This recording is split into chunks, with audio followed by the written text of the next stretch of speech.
अस्सलामुअलैकुम and welcome back to my channel. कैसे हैं आप सब लोग। उम्मीद है कि आप सब बिल्कुल खैरियत से होंगे, ठीक ठाक होंगे। और आजकल तो मौसम भी बहुत ज़्यादा इंजॉय कर रहे होंगे क्योंकि जी मौसम बहुत खूबसूरत है। पंखे बंद हो गए हैं और सर्दी लगने लग गई है और नहाने से पहले सोचना पड़ गया जैसे सर्दी में सोचना पड़ता था।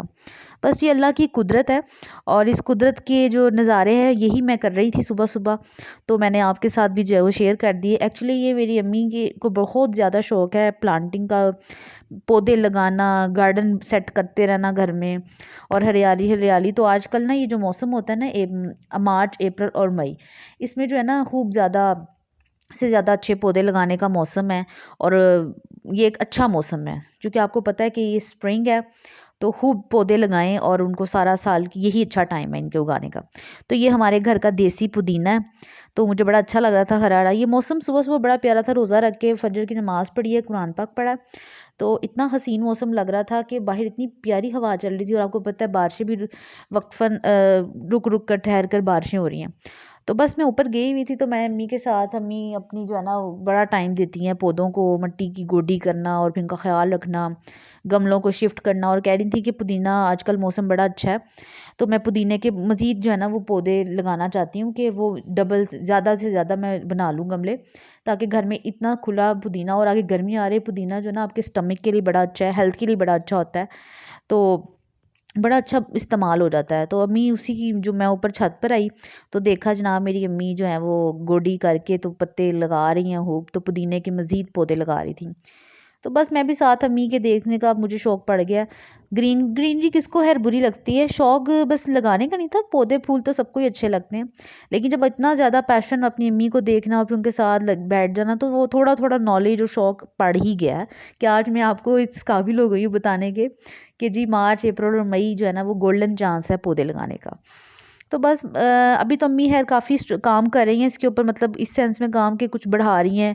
कुछ पौधों को उन्होंने मुझे ये भी बताया कि इंडोर पहले उनको सेट करना पड़ता है, वो भी मैं आपके साथ शेयर करूँगी कि अम्मी ने आगे अंदर ही ना छत के जो हमारे थोड़ा सा जो कवर एरिया है वहाँ पे इंडोर प्लांट करके, कि उन्होंने कुछ बताया कि कुछ पौधे जो होते हैं ना उनको इंडोर सेट करके उनको चलाना पड़ता है, उनको एकदम ज़्यादा धूप नहीं देनी पड़ती।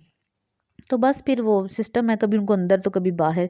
तो वो कह रही थी कि इनको प्रॉपर जब ये चल जाएंगे ना तो फिर इनको सेट करूँगी। तो क्या अभी है, ये थोड़ा थोड़ा काम है, मैं थोड़ा सा आपको दिखा रही हूँ जो भी अम्मी ऐड करती जा रही हैं पौधे। लेकिन इंशाल्लाह जब ये इंडोर में जो तैयार हो जाएंगे, जब इनको पूरा बाहर सेट करेंगी, तो मैं आपके साथ ज़रूर शेयर करूँगी और आपको अपनी अम्मी की जो है वो इस शौक़ को दिखाऊँगी। और फिर आप भी लोग भी मुझे कमेंट में बताइएगा कि आपको मेरी अम्मी की मेहनत कैसी लगी। वो है, जब टाइम आएगा तो मैं आपको प्रॉपर जब अम्मी सेट करेंगी ना तो वो भी दिखाऊंगी। अभी साथ साथ मैं आपको दिखाती रहूँगी कि जो वो तैयारी चल रही है ना उनकी।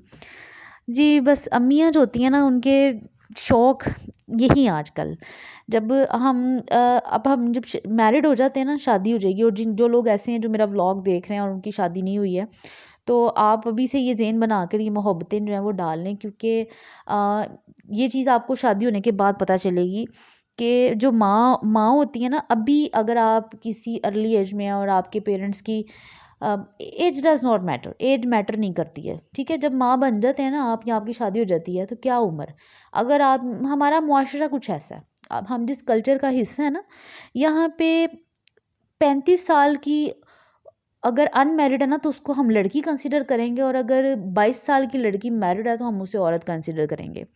हमारा कल्चर ऐसा है, हम जिस कल्चर में बड़े हुए हैं, जो हमारे माइंडसेट है ना वो यही कहता है कि यहाँ पे 35 साल कुंवारी लड़की है और 22 साल लड़की अगर शादीशुदा है तो वो औरत है।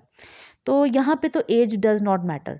तो ये बात मैं आपको बता दूं कि हमारे माशरे में औरत की एज नहीं है, बस कुंवारी और ब्याही से ही वो औरत और लड़की है। तो जिस एज में या जिस टाइम पे आपकी माएँ जब आपको ब्याह देती हैं और आगे से अपने बच्चों की शादियों का टाइम आ जाता है ना, तो हमारे जो माएँ हैं ना, फिर उनको, वो जवान है, उनकी शौक वाली आदत है या कुछ भी है, वो उस चीज़ से डल जाती हैं। मेजॉरिटी ऑफ मदर, मैं ये नहीं कहती कि सारी माएँ एक जैसी होती हैं, कुछ माँओं को होता है, और मैं इस चीज़ के बिल्कुल अगेंस्ट नहीं हूँ। ऐसी माएँ जो अपना भी बहुत ख्याल रखती हैं, अपने पहनने ओढ़ने का पैशन भी उतना ही रखती हैं, नॉट गुड, इसमें कोई बुराई नहीं है, बहुत अच्छी बात है, क्योंकि हम भी अपनी अम्मी को बहुत ज़्यादा इस चीज़ के लिए इंसिस्ट करते हैं। लेकिन टाइम जो है ना वो मैटर करता है और ज़हन मैटर करता है।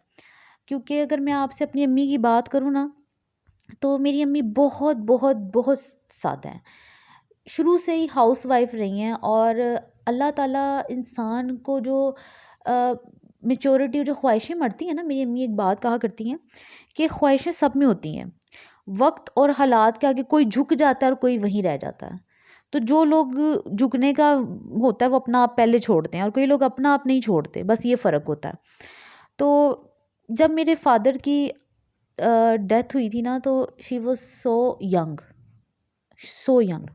और मेरे फादर की डेथ हुए जो है ना, अभी उनको 5 साल हुए हैं, मतलब 5.5 साल हुए हैं। तो मेरी अम्मी ने उसी वक्त ख्वाहिशें मर जाती हैं। जब ख्वाहिश मर गई, इंसान ने जीना ही औलाद के लिए और कोई मकसद रहा ही नहीं है, एकदम उसके सर पे एक आफत पड़ी है, वो वक्त से पहले ही बूढ़ा हो जाएगा। ठीक है ना, उम्र से जवानी और उम्र से बुढ़ापा कभी भी नहीं आता।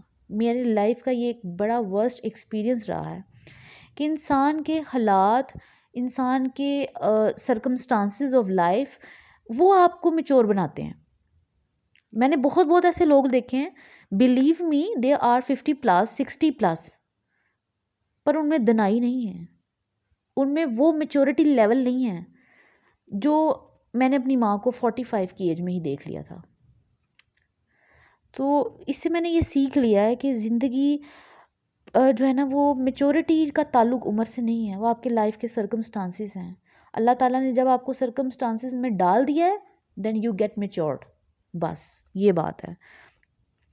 और ये भी मैं अपनी लाइफ का एक एक्सपीरियंस आपके साथ शेयर करना चाहती हूँ कि आप लोग भी अपनी राय मुझे कमेंट में दें, क्योंकि मुझे भी पता चले कि मैं कहाँ गलत हूँ या आप मेरी बात से कितना इत्तेफाक करते हैं। ज़रूर अपनी राय कमेंट में बताएं, क्योंकि अगर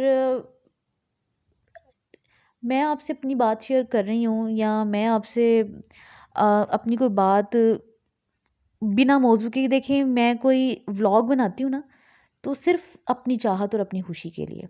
मुझे इस चीज़ का बहुत शौक था, इसमें मेहनत लगनी थी, तो मैंने शुरू कर दी बिना ये सोचे कि मुझे कौन देखेगा, कौन लाइक करेगा, कौन सब्सक्राइब करेगा। ये शौक का काम है, और शौक के लिए मैं व्लॉग बनाती हूँ। जो मेरा दिल कहता है मैं व्लॉग बनाती हूँ। कभी व्लॉग बनाते हुए जो आपको व्लॉग में दिखा रही होती हूँ, सिर्फ उसी पर बात करती हूँ। और कभी कभी बात करते करते सिर्फ आप मेरी स्क्रीन पे जो है वो मेरी रिकॉर्डिंग देख होते हैं, लेकिन मैं बात करते करते जो है ना, कोई और बात ही करती रहती हूँ। तो गो विद द फ्लो वाली बात है कि जो मेरा दिल चाह रहा होता है ना, मैं वो कह देती हूँ, बस यही सोच के मैं व्लॉग्स बनाती हूँ। तो हर बात मैं आपसे अपनी व्लॉग की कर रही थी, और आप मेरी बैकग्राउंड से जो चीज़ें देख रहे हैं वो मेरी तैयारियां हैं, जो मैंने ईद की जो है लेस वगैरह ली थी, और अपने जो है ना पाँव की थोड़ा सा पेडिक्योर किया था, और उसको ब्लीच उसकी बनाई थी, फीट ब्लीच, और वो करके मैं थोड़ा सा ख्याल करी थी, काफ़ी ख़राब हो गए थे। तो बस व्लॉग स्टार्ट हुआ और बात हो गई, अम्मी के गार्डन से अम्मी तक चली गई, और फिर आपसे मैं काफ़ी इमोशनली हो गई हूँ। खैर, इमोशनली रियलिटी ऑफ लाइफ है, हर इंसान की लाइफ का कोई ना कोई हिस्सा होता है।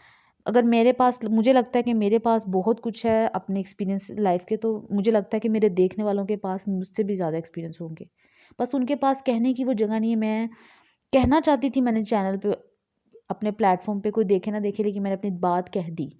तो अगर आप लोग कमेंट सेक्शन में मेरी वीडियो देख रहे हैं, तो आप लोग भी मुझे कमेंट में बताएं कि क्या मैंने जो बात आपसे की है वो सच है, या आप इससे कितना इत्तेफाक करते हैं।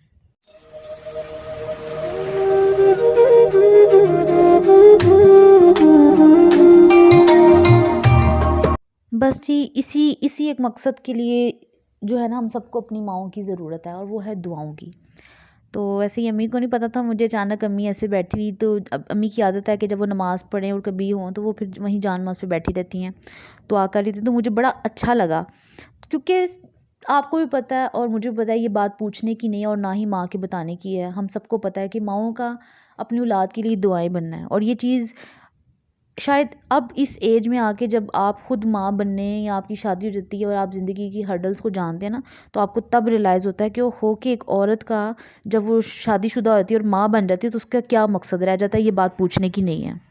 मौसम तो बहुत अच्छा है, लेकिन पता नहीं क्यों मैं इमोशनल सी बातों में आ गई, लेकिन इमोशनल भी नहीं कह सकते, रियलिटी ऑफ लाइफ है। इंटरटेनमेंट के लिए चैनल ज़रूर है, लेकिन बहुत सी चीज़ें, कभी कभी आप सच्चाई के अंदर ना काफ़ी, अल्लाह ताला मेरे जो है ना, इस बात पर मुझे एक बात याद आ गई कि अल्लाह ताला मेरे वालिद को जन्नतुल फिरदौस में जगह दे। और आप सब में से कोई अगर कोई मेरी वीडियो देख रहा है और आपका कोई प्यारा आपसे दूर है, इस दुनिया से जा चुका है, तो अल्लाह ताला उनको भी जन्नतुल फिरदौस में जगह दे। मुझे इस बात से एक बात अपने अबू की याद आ गई, पापा की।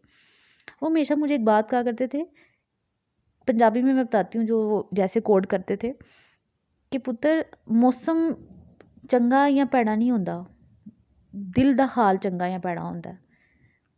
ਤੇ ਜਦੋਂ ਦਿਲ ਦੇ ਹਾਲ ਅੱਛੇ ਹੁੰਦੇ ਨਾ, ਉਦੋਂ ਮੌਸਮ ਵੀ ਚੰਗੇ ਲੱਗਦੇ ਨੇ। ਤੇ ਜਦੋਂ ਦਿਲ ਦਾ ਹਾਲ ਚੰਗਾ ਨਾ ਹੋਵੇ ਨਾ, ਉਦੋਂ ਮੌਸਮ ਵੀ ਚੰਗੇ ਨਹੀਂ ਲੱਗਦੇ। ਤੇ ਇਹ ਈਦਾਂ ਤੇ ਇਹ ਮੌਸਮ, ਇਹ ਗੱਲਾਂ ਨੇ। ਦਿਲ ਦਾ ਮੌਸਮ ਚੰਗਾ ਹੈ ਤੇ ਰੋਜ਼ ਈਦ ਹੈ, और अगर दिल का हाल भैड़ा ना, तो पुत्र ईद वाले दिन भी ईद नहीं होती। तो काफ़ी गहरी बात थी, उस टाइम पे समझ नहीं आई थी, लेकिन ज़िंदगी में ना आप आगे आ जाते हैं ना जब, तो वो लाइफ की हाइज एंड लोज के जिन्हें उस टाइम आप तक आपके पेरेंट्स पहुंचने नहीं देते हैं, और आपको जब ज़िंदगी की रियलिटीज़ को फेस करना पड़ता है ना, तो फिर आपको पता चलता है कि ओह माय गॉड, ये हाई एंड लोज थे, हमारे पेरेंट्स के लाइफ में भी थे, लेकिन उन्होंने हम तक आने ही नहीं दिए। और आज जब हम पे गुजर रही है, तो हमें पता चलता है कि यार, ये होते हैं माँ बाप, कि आपके आके जो धूप है ना, उसको आने ही नहीं देते, और आपको ज़िंदगी की यही हकीकत दिखाते रहते हैं कि ज़िंदगी एक छाँव का नाम है। लेकिन ऐसा है नहीं, वो छाँव आपके माँ बाप की वजह से हुई होती है। और अल्लाह ताला मेरे पापा को जन्नतुल फिरदौस में जगह दे। माँ बाप के किए हुए जो वो साए है ना, वो हम फिर याद आते हैं। जब आप धूप की छाँव में चलते हैं ना, तो आपको वो साया याद आ जाता है। हमें लग रहा होता है कि life is full of bed of roses, जब हम बचपन में होते हैं या यंग एज में होते हैं, या ऐसी हर वो एज में, जब तक आपकी शादी नहीं होती, आप एक अनमेरिड लाइफ और एक बच्चों की तरह ज़िंदगी गुजार रहे होते हैं ना, तो बिलीव मी, मुझे पता है आप में से कुछ लोग अगर वीडियो देख रहे हैं और अनमेरिड लड़की हैं, तो आप अपनी शादी को प्लान करते होंगे। जैसे हम अपनी एज में थे और शादी नहीं हुई थी, तो हमें लहंगे अच्छे लगते थे, काम वाले कपड़े अच्छे लगते थे, मेकअप अच्छे लगते थे, ज्वेलरी, बैग।